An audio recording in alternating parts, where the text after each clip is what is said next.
Hello दोस्तों, आपका हमारे यूट्यूब चैनल ट्रिकी जी के जिस पॉइंट में बहुत बहुत स्वागत है। दोस्तों, आज हम लोग देखने वाले हैं संविधान का पार्ट 3 फंडामेंटल राइट्स के बारे में, जिसकी चर्चा संविधान के अनुच्छेद 12 से लेकर 35 तक में की गई है। मैंने ऑलरेडी 12 से लेकर सभी अनुच्छेदों को डिटेल्स में पढ़ा दिया है, तो आप लोगों ने वो वीडियो नहीं देखा है तो जाके जरूर देखिए। और आज हम लोग डिस्कस करेंगे संविधान का अनुच्छेद 19 से लेकर 35 तक, डिटेल्स में इसके बारे में अध्ययन करने वाले हैं। ठीक है, तो चलिए इसमें हम लोग वही देखते हैं, संविधान का अनुच्छेद 19। इसमें स्टार्ट करेंगे संविधान के अनुच्छेद 19। संविधान का अनुच्छेद हमें स्वतंत्रता का अधिकार देता है। अब इसके अंतर्गत क्या क्या आता है? अब जो आर्टिकल 19 है, आर्टिकल 19, इसके टोटल पार्ट हैं हमारे जी तक, आर्टिकल 19A टू जी तक। इसमें क्या है? सबसे पहला आर्टिकल 19A क्या कहता है? भाषण एवं अभिव्यक्ति की आज़ादी देता है, स्वतंत्र रूप से बोलना, लिखना या मीडिया की आज़ादी। आर्टिकल 19B क्या कहता है? शांतिपूर्ण सभा, यानी कि आप हथियार रहित, बिना हथियारों के इकट्ठा हो सकते हैं, प्रोटेस्ट कर सकते हैं। ये हमें आर्टिकल 19B हमें अधिकार देता है कि आप शांतिपूर्ण बिना हथियारों के इकट्ठा हो सकते हैं, प्रोटेस्ट कर सकते हैं। आर्टिकल 19C क्या कहता है? संगठन बनाना। आज के डेट में आप देखते होंगे बहुत सारी गवर्नमेंट ऑर्गेनाइजेशन में बहुत सारी संघ हैं, क्लब हैं, समितियां हैं, यूनियन हैं। ये सब बनाने का अधिकार हमें कौन देता है? संविधान का आर्टिकल 19D। जैसे आप एग्जाम्पल से आप समझिए, अभी एक पार्टी बनी CJP, काकरोच जनता पार्टी। दिल्ली में इन लोगों ने क्या किया? प्रोटेस्ट किया। एजुकेशन मिनिस्टर के रिजेक्शन के लिए इन्होंने प्रोटेस्ट किया। तो वहाँ पे आप देखोगे बहुत सारे मीडिया संस्थान पहुंची थी जो अपनी अपनी बातों को रख रही थी। तो उनको अपनी बातें रखने का अधिकार कौन देता है? इनको अपनी बातें रखने का अधिकार कौन देता है? Article 19A। और CJP जिससे गठन हुई, ये किसके तहत गठन हुई? ये हमें अधिकार कौन देता है? Article 19D। और वहाँ पे बहुत लोग प्रोटेस्ट किए, इसका अधिकार हमें कौन देता है? Article 19B। अब ऐसा नहीं कि आपको प्रोटेस्ट करने का अधिकार है तो आप वहाँ पे हथियार लेकर पहुँच जाए वहाँ पे लाठी डंडा गन वगैरह लेकर पहुँच जाए, नहीं। ये संविधान का अनुच्छेद भी हमें अधिकार नहीं देता है कि आप वहाँ पे लाठी डंडा या कोई हथियार लेकर तो प्रोटेस्ट करें। आपको शांतिपूर्ण इकट्ठा हो सकते हैं, प्रोटेस्ट कर सकते हैं, अपनी बातों को वहाँ क्या कर सकते हैं, आप रख सकते हैं, अपना मुद्दा उठा सकते हैं। Article 19B। अब आर्टिकल 19D क्या कहता है? देश में कहीं घूमने की स्वतंत्रता।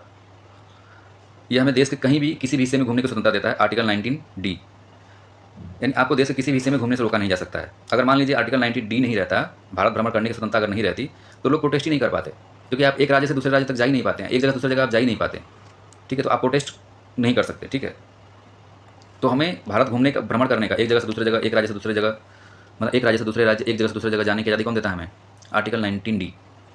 आर्टिकल 19G, हम अपनी मनपसंद नौकरी, काम, व्यापार कर रहे हैं, ये अधिकार हमें कौन देता है? Article 19G।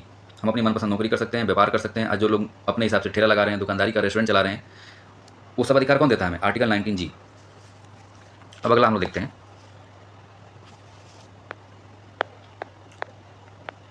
Article number 20। Article number 20 क्या कहता है? आर्टिकल नंबर 20, यह अनुच्छेद किसी व्यक्ति को अपराध के मामले में 3 महत्वपूर्ण कानूनी सुरक्षा प्रदान करता है। और यह अनुच्छेद क्या कहता है? अपराधों के संबंध में संरक्षण, यानी protection in respect of conviction for offences. इसमें टोटल 3 तरीके की महत्वपूर्ण कानूनी सुरक्षा प्रदान की जाती है, आपका अधिकार है, मूल अधिकार है। जैसे मान लीजिए आपने कोई ऐसा काम किया जो एक अपराध के अंतर्गत आता है, और उसकी सज़ा मान लीजिए 6 माह तक है, 6 मंथ तक है, और 2025 में आपने अपराध किया, और 2026 में उसकी अपराध की सज़ा कितनी कर दी गई? 1 ईयर कर दी गई। ठीक है, तो आपको जो सज़ा दी जाएगी वो 2025 के अनुसार दी जाएगी। ये हमारा आर्टिकल 20 के अंतर्गत आता है कि एक व्यक्ति को सज़ा जो दी जाएगी, जो पहले कानून बना था उसके हिसाब से दी जाएगी। अगर उसकी गिरफ्तारी होने के बाद अगर नया कोई कानून आता है तो उसके अनुसार सज़ा नहीं दी जा सकती है, दोहरे दंड की सज़ा नहीं दी जा सकती है। मतलब मान लीजिए अगर कोई व्यक्ति चोरी करके एक बार 6 महीने अगर जेल की सज़ा काट करके आ गया, तो ऐसा नहीं है कि उसको दोबारा उसमें मुकदमा किया जा सकता है। ये भी मतलब आर्टिकल 20 के अंतर्गत आता है। और आप किसी व्यक्ति को खुद के प्रति, 3 नंबर क्या कहता है? सेल्फ इंक्रिमिनेशन से सुरक्षा। आप किसी व्यक्ति को बाध्य नहीं कर सकते उसको खुद के खिलाफ गवाही देने के लिए, मजबूर नहीं कर सकते हैं आप कि नहीं आपको गवाही देना है। यानी आप गिरफ्तार होकर थाना में जाते हैं तो वहाँ पे जो लोग भी हैं, दरोगा या कोई भी प्रशासनिक अगर कोई अधिकारी है, वो ये नहीं आप पे दबाव दे सकता है कि आपको खुद के प्रति ये गवाही देना है, नहीं तो आपको मैं जेल में बंद कर दूंगा। ठीक है, ये भी हमारा आर्टिकल 23 हमें, मतलब जो 20 है वो हमें 3 कानूनी सुरक्षा में ये हमें सबसे महत्वपूर्ण अधिकार हमें देता है कि आपको अपने खुद के खिलाफ गवाही देने के लिए बाध्य नहीं किया जा सकता है। ये भी आर्टिकल 20 का क्या होगा? उल्लंघन माना जाएगा। अब इसको याद करने का ट्रिक क्या है? 20 को लेते 3 तरीके से इसमें हमें सुरक्षा देती है। पुराने कानून से सज़ा नहीं होगी, मतलब जो बाद में कानून आया उसके साथ सज़ा नहीं होगी, जो पहले कानून के तहत आप गिरफ्तार हुए थे उसी के तहत सज़ा दी जाएगी। अपराध को 2 बार नहीं, आप मुकदमा 2 बार नहीं चलाया जा सकता है। खुद के खिलाफ गवाही देने के लिए मजबूर नहीं किया जा सकता है। अब आर्टिकल 21 क्या कहता है? जीवन जीने का अधिकार। आर्टिकल 21 हमें जीवन जीने का अधिकार देता है, यानी किसी व्यक्ति को उसके जीवन और व्यक्तिगत स्वतंत्रता से विधि द्वारा स्थापित प्रक्रिया के अनुसार ही वंचित किया जा सकता है। जीवन जीने का अधिकार में क्या क्या आता है? जैसे मान लीजिए सम्मानपूर्वक जीवन जीने का अधिकार, स्वच्छ पर्यावरण का अधिकार, और इसी में आर्टिकल 21A में जोड़ दिया गया कि 6 से 14 वर्ष के बच्चों के लिए शिक्षा का अधिकार दे दिया गया, इसमें प्राइवेसी का अधिकार दिया गया, स्वास्थ्य संबंधी सुविधाओं का अधिकार दिया गया, कानूनी सहायता पाने का अधिकार दिया गया। मान लीजिए अगर कोई व्यक्ति इमरजेंसी कंडीशन में हॉस्पिटल में जाता है और हॉस्पिटल वाला उसको इमरजेंसी में उसको एडमिट नहीं करता है, तो वो भी आर्टिकल 21 का उल्लंघन माना जाएगा। वह क्या एक तरीके से कानूनी अपराध है, क्योंकि व्यक्ति की उस केस में क्या हो सकती है? जान जा सकती है। तो आर्टिकल 21 बहुत महत्वपूर्ण है, यह हमें जीवन जीने का अधिकार देता है और इसको किसी विधि द्वारा स्थापित प्रक्रिया के अनुसार ही वंचित किया जा सकता है। ऐसा नहीं कि आप कोई अधिकार, आपका कोई अधिकार मिला है, जीवन जीने का अधिकार है या प्राइवेसी का अधिकार है या और भी बहुत सारी चीज़ों का इसमें अधिकार दिया है, कानूनी सहायता पाने का अधिकार दिया गया है। तो ऐसा नहीं है कि आप कोई अपराध करके और आप बोलेंगे कि नहीं हमें जीवन जीने का अधिकार है, आप ऐसा नहीं कर सकते हैं। उसको विधि द्वारा स्थापित प्रक्रिया के अनुसार आपके अधिकारों को छीना जा सकता है। तो आर्टिकल 21 हम लोगों ने देख लिया।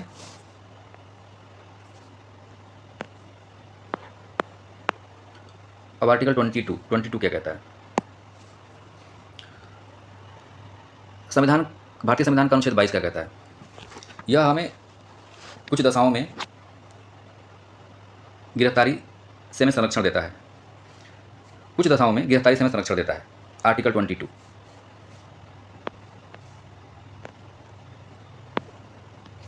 जैसे इसको हम लोग समझेंगे डिटेल्स में।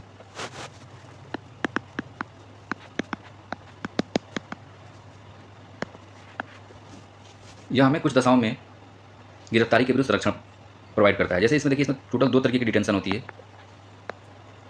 एक होती है प्रिवेंटिव डिटेंशन और एक होती है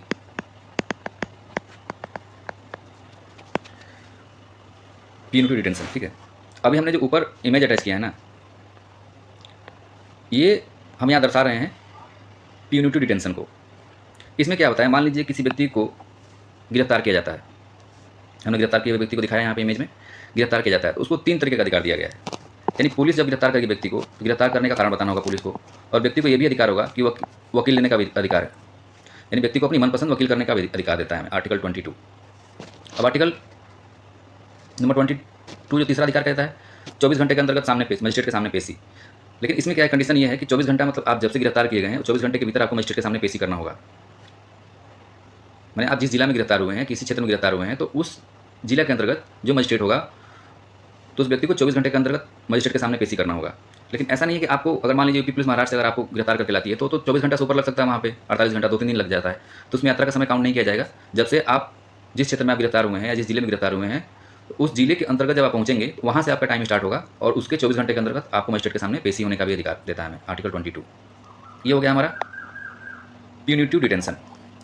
अब प्रिवेंटिव में क्या होता है? प्रिवेंटिव में क्या होता है कि इसमें सरकार जो है ना, मैक्सिमम 3 महीना के लिए आपको, शुरू में 3 महीना के लिए आपको डिटेंशन में रख सकती है और 3 महीने बाद फिर चर्चा किया जाएगा, जांच की जाएगी और उसको उच्च न्यायालय, हाई कोर्ट, सुप्रीम कोर्ट के द्वारा उसको बढ़ाया भी जा सकता है। इसी के तहत हमें लगता है बहुत तरीके का हमें, जैसे मीसा, टाडा, NSA, इस तरह की धाराएं लगाई जाती हैं। जांच करने के बाद अगर दोषी पाए जाते हैं तो आपको दोषी होने के अनुसार आपके ऊपर मीसा, टाडा और NSA जैसी धाराएं लगाई जाती हैं। ये आती हैं आर्टिकल 22 के तहत। तो इसमें आपको याद रखना है 2 तरह की डिटेंशन होती है इसमें, प्यूनिटिव और प्रिवेंटिव।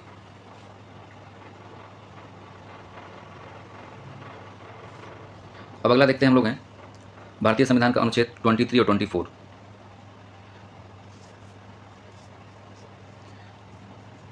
और 24 क्या बोलता है हमें?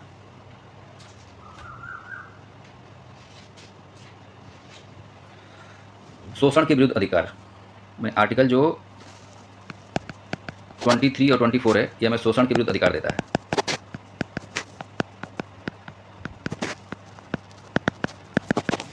अब इसके अंतर्गत हम लोग देखेंगे क्या है। आर्टिकल 23 क्या कहता है? मानव तस्करी, यानी आप किसी आदमी को ये बोल के ले जा रहे हैं कि चलो हम तुमको ये काम दिलाएंगे और वहाँ पे आप उस आदमी को गिरवी रख दिए, इस तरीके का मानव तस्करी कहलाएगा और कानूनी अपराध है। बंधुआ मजदूरी और बेगार, बिना मजदूरी के जबरन काम कराना। मान लीजिए एक आदमी ने, यह जो आदमी है, इनसे कर्ज लिया, केवल आदमी से कर्ज लिया, मान लीजिए 10,000 रुपये कर्ज लिया और वो जानता है कि 2 महीने में पूरा हमारा पैसा यहाँ पे हम कर्ज हमारा छूट जाएगा काम करने पे, और ये आदमी ज़बरदस्ती इससे काम करा रहा है 1 साल तक बिना मजदूरी का। तो ये भी क्या है? एक आर्टिकल 23 का उल्लंघन है और एक दंडनीय अपराध है।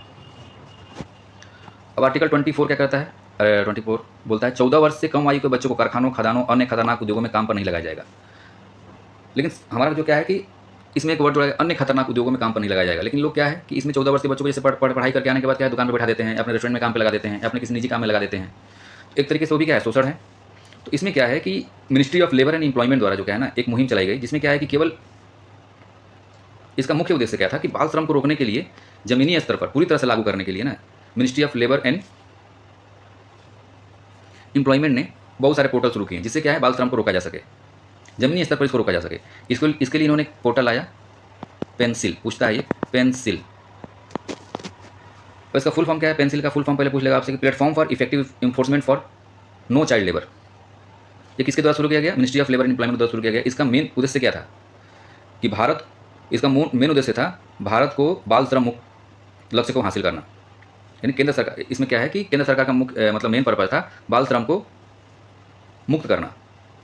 मतलब इसमें क्या एक पोर्टल बनाया गया, pencil.gov.in, इसमें एक पोर्टल बनाया गया pencil.gov.in। यानी आप किसी भी ऐसे बच्चे को देखते हैं जो 12 वर्ष से कम हो, 14 वर्ष से कम हो या 12 साल का हो, मतलब 14 वर्ष से जो भी बच्चा कम है, अगर आप उसको किसी रेस्टोरेंट या किसी दुकान पे अगर आप उसको काम करते हुए देखते हैं, यानी आपको लगता है कि शोषण हो रहा है, ये आर्टिकल 24 का उल्लंघन है, तो आप इस पोर्टल पर जाकर के कंप्लेंट दर्ज कर सकते हैं, उसमें जांच की जाएगी, ठीक है। और जो भी व्यक्ति इससे रिलेटेड पाया जाएगा उसके ऊपर कार्रवाई की जाएगी, क्योंकि यह क्या है, आर्टिकल 24 का उल्लंघन है। इसी के तहत एक और लाया गया, एनजीओ के तहत एक और कैलाश सत्यार्थी ने 1980 में एक और लाया, बीबीए आंदोलन की शुरुआत की 1980 में। और याद रखना आपको, कैलाश सत्यार्थी को इसके लिए 2014 में नोबेल पुरस्कार मिला। बीबीए का मतलब होता है बच्चा बचाओ आंदोलन। अब कैलाश सत्यार्थी का इतना अच्छा रोल था कि इन्होंने 1980 में इसकी शुरुआत की थी और 2014 में इनको नोबेल पुरस्कार से सम्मानित किया गया। इसके अंतर्गत क्या किया था इन्होंने कि ईंट भट्ठा, ढाबा, सर्कस इत्यादि अलग अलग जगहों पर इन्होंने छापा मारा और बहुत सारे 1 लाख से लगभग अधिक बच्चों को गुलामी और बाल श्रम के दलदल से बाहर निकाला। इसलिए इनको 2014 में नोबेल पुरस्कार से सम्मानित किया गया। अब अगला देखते हैं हम लोग हैं आर्टिकल 25 से 28। आर्टिकल 25 से 28 क्या है? हमारा धार्मिक स्वतंत्रता का अधिकार देता है हमें। आर्टिकल 25 क्या बोलता है? धर्म की स्वतंत्रता का अधिकार, यानी किसी भी व्यक्ति को अपने धर्म के अनुसार पूजा, प्रार्थना या धार्मिक कार्यक्रम करने का अधिकार देता है। धार्मिक संस्थाओं में प्रबंधन का अधिकार, यानी कोई भी व्यक्ति धार्मिक संस्था अपना मंदिर, मस्जिद, गुरुद्वारा, चर्च आदि बनाकर उसका संचालन कर सकता है आर्टिकल 26 के तहत। किसी व्यक्ति को धर्म के प्रचार हेतु, मतलब अगर कोई व्यक्ति किसी धार्मिक कार्य के लिए अगर वो पैसा देता है, दान देता है, तो उस पर टैक्स लेने के लिए उसको बाध्य नहीं कर सकती सरकार। आर्टिकल 28 क्या कहता है? शैक्षिक संस्थाओं में धार्मिक रक्षा, यानी किसी भी सरकारी स्कूल में किसी एक धर्म की शिक्षा अनिवार्य नहीं किया जा सकता है। आप उस पर जबरदस्ती नहीं थोप सकते हैं कि आपको इस धर्म का किताब पढ़ना ही पड़ेगा। ये आर्टिकल 28 का सीधा क्या है? उल्लंघन है। तो आर्टिकल नंबर 25 से 28 हमें धार्मिक स्वतंत्रता का अधिकार देता है, जिसके बारे में भी हमने डिटेल में बताया है, आपको समझ में आ गया होगा। अब अगला देखते हैं हम लोग हैं भारतीय संविधान अनुच्छेद 29 और 30। भारतीय संविधान अनुच्छेद 29 और 30 क्या कहता है? अनुच्छेद 29 क्या कहता है? अल्पसंख्यक के हितों का संरक्षण, यानी कि भारत के किसी भी वर्ग के नागरिकों को जिनकी अपनी भाषा, लिपि या संस्कृति है, उसे सुरक्षित रखने का अधिकार है। आप किसी को जबरदस्ती ये नहीं बोल सकते कि आप उर्दू बोलो, हिंदी बोलो या बांग्ला उड़िया ना बोल के आप संथाली बोलो, ऐसा नहीं है। आप किसी को भी, हमें अपनी भाषा, अपनी संस्कृति, अपनी लिपि सुरक्षित रखने का ये हमें आर्टिकल 29 हमें अधिकार देता है। जैसे हमने इमेज में दिखाया है, अपनी लिपि सुरक्षित रखने का अधिकार है, अपनी संस्कृति रखने का अधिकार है, अपनी भाषा रखने का अधिकार है। जैसे एग्जाम्पल समझिए, यदि किसी समुदाय की अपनी भाषा जैसे तमिल, उर्दू, बंगाली, संथाली या लिपि मान लीजिए गुरुमुख या अरबी लिपि या संस्कृति जैसे त्यौहार हो गया, परंपराएं हो गई, उसे सुरक्षित रखने या बढ़ावा देने का अधिकार हमें आर्टिकल 29 देता है। अब आर्टिकल नंबर 30 क्या देता है? अल्पसंख्यकों को शैक्षणिक संस्थान स्थापित करने का अधिकार है। अल्पसंख्यक जैसे कि जैन हो गए, मुस्लिम हो गए, सिख हो गए, ईसाई हो गए, इनको अपना स्कूल खोल सकती हैं और उनका संचालन अपने अनुसार कर सकती हैं। ये हमें आर्टिकल 30 अधिकार देता है। आर्टिकल 31, 32, 31 और 32। आर्टिकल 31 क्या बोलता है? संपत्ति का अधिकार। यह क्या है कि पहले अनुच्छेद 31 के तहत संपत्ति का अधिकार मौलिक अधिकार था हमारा, ठीक है, हमारा मौलिक अधिकार था, संपत्ति रखने का अधिकार मौलिक अधिकार था। लेकिन 44वें संविधान संशोधन 1978 के बाद इससे मौलिक अधिकार से हटा दिया गया, इसमें अमेंडमेंट कर दिया गया। मतलब मान लीजिए इस व्यक्ति को अपनी संपत्ति रखने का अधिकार है, लेकिन सरकार, मान लीजिए कोई इनका ज़मीन है, वहाँ पर कोई यूनिवर्सिटी खोलती है और वहाँ पे बहुत लोग, और उस यूनिवर्सिटी की वजह से बहुत लोगों का जनहित में फायदा होता है, तो सरकार क्या कर सकती है? उनकी ज़मीन को अधिग्रहण कर सकती है। ये सरकार का पूरा अधिकार है। मतलब इसको क्या कर दिया, कुल मिला के आपका संपत्ति का अधिकार मौलिक अधिकार था, लेकिन इसको हटा दिया गया 44वें संविधान संशोधन 1978 के तहत। अगर सरकार क्या है कि आपकी भूमि को अधिग्रहण करती है सार्वजनिक हित के लिए, ठीक है, तो आपको मानना पड़ेगा, सरकार उसके बदले आपको मुआवजा देगी। यही हमारा आर्टिकल 31। आर्टिकल 32 क्या कहता है? संवैधानिक उपचारों का अधिकार। ये बहुत इंपॉर्टेंट है। डॉक्टर बी आर अम्बेडकर ने इसे संविधान की आत्मा और हृदय कहा। ये पूछता है कि संविधान के किस अनुच्छेद को डॉक्टर बी आर अम्बेडकर ने आत्मा और हृदय कहा? तो आर्टिकल 32। इसके अंतर्गत क्या है? 5 तरीके की रीट जारी की जा सकती है। व्यक्ति को न्यायालय के सामने प्रस्तुत करना, सार्वजनिक अधिकारी को अपना कर्तव्य निभाने का आदेश कि भाई आपको ये कर्तव्य अपना निभाना है, आप इसे मना नहीं कर सकते हैं। निचली अदालत की कार्रवाई को रोकने का आदेश, मतलब हाई कोर्ट अगर कोई कार्रवाई करती है तो सुप्रीम कोर्ट उसको मना कर सकती है। निचली अदालत के आदेश को रद्द करना, रद्द भी कर सकती है सुप्रीम कोर्ट, चाहे तो हाई कोर्ट की आदेश को रद्द कर सकती है।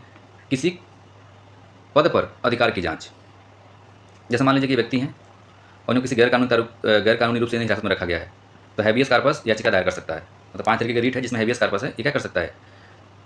वहाँ पे जो हमारा आर्टिकल 32 के तहत ये रीट दायर कर सकता है हैबियस कार्पस का। यही हमारा आर्टिकल 32। तो आर्टिकल 32 में कितने तरह की रीट जारी की जा सकती है? 5 तरीके की रीट जारी की जा सकती है। Habeas corpus, mandamus, provisions, certiorari and quo warranto. Article 33-35 क्या कहता है? 33 सशस्त्र बलों के मौलिक अधिकारों में प्रतिबंध। मतलब इसमें क्या है कि संसद को यह अधिकार है, कानून बनाने का अधिकार किसको? संसद को यह अधिकार है कि सशस्त्र बलों जैसे पुलिस, खुफिया एजेंसियों आदि के कर्मचारियों कुछ मौलिक अधिकारों पर प्रतिबंध लगा सकती हैं ताकि अनुशासन बना रहे। जैसे एग्जाम्पल के लिए मैंने यहाँ पे लिया है कि एक सैनिक है, ये कभी भी किसी भी राजनीतिक गतिविधि, राजनीतिक दल या कि किसी गतिविधि में खुलकर भाग नहीं ले जा सकते हैं। इसे अनुशासन का उल्लंघन माना जाएगा।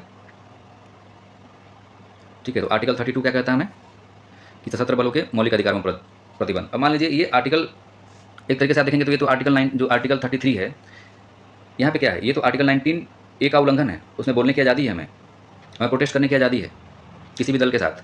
19A का क्या है इसमें? टोटल इसमें 19A को बहुत सारे अधिकारों को इसमें क्या कर दिया जाता है? प्रतिबंध लगा दिया जाता है आर्टिकल 33 के तहत, ताकि अनुशासन बना रहे। अब मार्शल लॉ के दौरान, अब इसमें मार्शल लॉ के दौरान क्या हो जाता है कि मान लीजिए कि अगर कोई भी देश का राज्य, जहाँ पर गवर्नर को ये लगता है कि नहीं यहाँ पे कॉन्स्टिट्यूशनल ब्रेकडाउन हुआ है या संविधान के हिसाब से राज्य नहीं चल रहा है, तो राष्ट्रपति को पत्र लिख करके उनसे आग्रह कर सकता है कि यहाँ पर राष्ट्रपति शासन लगाया जाए।